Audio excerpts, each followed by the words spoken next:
Suatu hari baginda Nabi kita sallallahu alaihi wasallam berangkat salat ke masjid. Dalam perjalanan tiba-tiba beliau diludahi oleh seseorang. Marahkah Rasulullah? Tidak.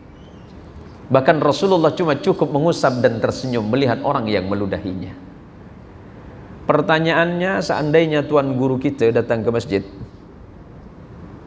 di tengah perjalanan ada yang meludahi, apa sikap tuan guru?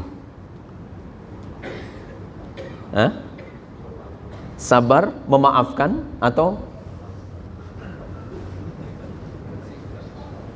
naikkan yang kiri, naikkan kanan sikit, piting? Rasulullah sallallahu alaihi wasallam tersenyum. Besoknya lewat lagi Rasulullah, dan Rasulullah tahu pasti orang ini akan meludahi saya lagi. Tetapi Rasulullah melewatinya kembali. Apakah Rasulullah marah? Tidak. Rasulullah kemudian mengusapnya dan melanjutkan perjalanan ke masjid. Sampai suatu masa, setelah beberapa kali Rasulullah diludahi, ternyata orang ini tidak meludahi Rasulullah kembali. Apakah Rasulullah langsung berangkat ke masjid? Tidak. Rasulullah malah menunggunya. Ya Allah, kemana orang yang biasa meludahi saya ya Allah?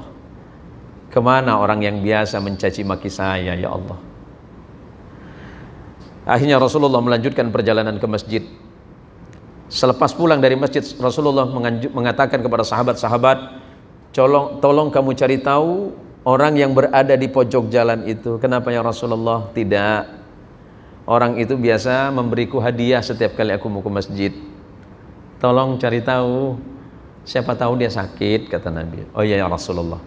Kemudian sahabat ini datang terburu-buru kepada Nabi, ya Rasulullah, orang yang Anda maksud, yang biasa memberikan hadiah kepada Anda sebelum berangkat ke masjid salat, ternyata dia sedang sakit parah ya Rasulullah.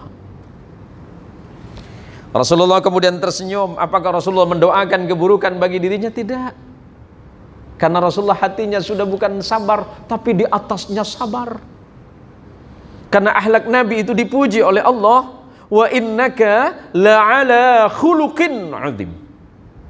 Akhlaknya Nabi bukan akhlak yang baik semata, tapi akhlak teragung. Akhirnya Rasulullah pulang. Berapa menit lagi? Masuk Isya? 2 menit lagi.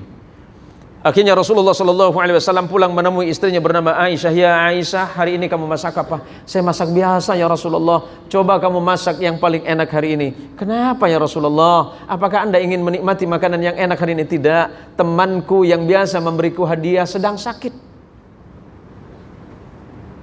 Padahal itu adalah orang yang memusuhinya, yang mencacinya, bahkan yang selalu mengancam jiwa Rasulullah. Tapi ketika dia sakit, Rasulullah yang datang pertama. Setelah itu kemudian Rasulullah berangkat ke rumah orang ini. Sesampainya di rumah orang Yahudi ini dalam keadaan sakit parah. Apakah Rasulullah mendoakan keburukan baginya? Tidak. Kaget orang Yahudi ini dan berkata, ya Muhammad, halaktu ya Muhammad, celaka saya ya Muhammad. Tidak, teman, tetaplah engkau di situ, jangan bangun. Aku hanya sekedar menjengukmu, mendoakanmu dan membawakan makanan. Siapa tahu engkau membutuhkan makanan yang enak, dan semoga cepat sembuh. Nanti kalau sembuh, jangan lupa ludahi saya lagi.